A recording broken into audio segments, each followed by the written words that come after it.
ಏನಿಲ್ಲಪ್ಪ, ನಿಮಗೆ ಯಾವ ಥರ ಕಣ್ಣಿಗೆ ಕಾಣಿಸುತ್ತಾ ಗೊತ್ತಿಲ್ಲ ನಮಗೆ. ನಾವು ನಾರ್ಮಲಾಗಿ ಅದೇನು ಮೊದಲನೇ ಸರಿ ಏನಲ್ಲ, ಅದು ಅನೇಕ ಬಾರಿ ನಾನು ಜಾರಕಿಹೊಳಿ ಮತ್ತು ಮಹದೇವಪ್ಪ ನಾವೆಲ್ಲ ಬೇಕಾದವರು ಸ್ನೇಹಿತರು ಏನೆಲ್ಲ ವಿಚಾರಗಳನ್ನು ಚರ್ಚೆ ಮಾಡುವಾಗ ಮೀಟ್ ಮಾಡ್ತೀವಿ. ಅದೇನು ಪೊಲಿಟಿಕಲ್ ಮೀಟಿಂಗ್ಸ್ ಏನಲ್ಲ ಅವೆಲ್ಲ. ರಾಜಣ್ಣ ಅವರು ಇಲ್ಲಲ್ಲ ಈಗ ಕ್ಯಾಬಿನೆಟಲ್ಲಿ, ಅದಕ್ಕಾಗಿ ಅವರು ಕ್ಯಾಬಿನೆಟ್ ಮೀಟಿಂಗ್ ಇತ್ತು, ಕೆಲವು ಸಬ್ಜೆಕ್ಟ್ಸ್ಗಳು ಸೆನ್ಸಿಟಿವ್ ಇತ್ತು, ಹಾಗೆ ಮಾತಾಡಿಕೊಂಡು ತಿಂಡಿ ತಿನ್ಕೊಂಡು ಹೋಗೋಣ ನಡೀರಿ ಅಂತ. It was a casual meeting, there is nothing to be. ಏನಿಲ್ಲ, ನಾವು ಬೇಕಾದಷ್ಟು ಮಾಡಿದ್ದೀವಿ. This is not the first time. Satish Jarkiholi ಮನೆಯಲ್ಲಿ ಮೀಟ್ ಮಾಡಿದ್ವಿ, ಮಹದೇವಪ್ಪನವ್ರ ಮನೇಲಿ ಮೀಟ್ ಮಾಡಿದ್ವಿ, ಅದೇನು ಹೊಸದೇನಲ್ಲ.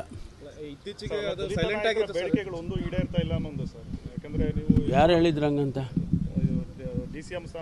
ಅಲ್ಲಲ್ಲ, ಯಾರು ಹೇಳಿದವ್ರು ಯಾರಂಗಂತ? ಏನಂತ ನಾನೆಲ್ಲೇ ಹೇಳಿದ್ದೆ ನಿಮಗೆ? ಅಲ್ಲಲ್ಲ, ಕೊಟ್ಟರೆ ಪ್ರಪಂಚ ಬೇಡಪ್ಪ. ಈಗ ಯಾರು ಹೇಳಿದ್ರು ಹೇಳಿ, ಸ್ಪೆಸಿಫಿಕ್ ಆಗಿ ನಾನು ಹೇಳ್ತೀನಿ. ಒತ್ತಾಯ ಮಾಡಿದರು ಗೊತ್ತಿಲ್ಲ ನನಗೆ. ಅವರು ಹೇಳಿರೋದು ನೋಡಿ, ಸತೀಶ್ ಜಾರಕಿಹೊಳಿ ಅವರು ಜನರಲಾಗಿ ಮಾತಾಡಿದ್ದಾರೆ, ನಾವೆಲ್ಲರೂ ಜನರಲಾಗಿ ಮಾತಾಡಿ, ಸ್ಪೆಸಿಫಿಕ್ ಆಗಿ ಹಿಂಗೆ ಆಗಬೇಕು ಅಂತ ಯಾರಾದರೂ ಮಾತಾಡಿದರೆ ಅದು ಬೇರೆ ವಿಚಾರ.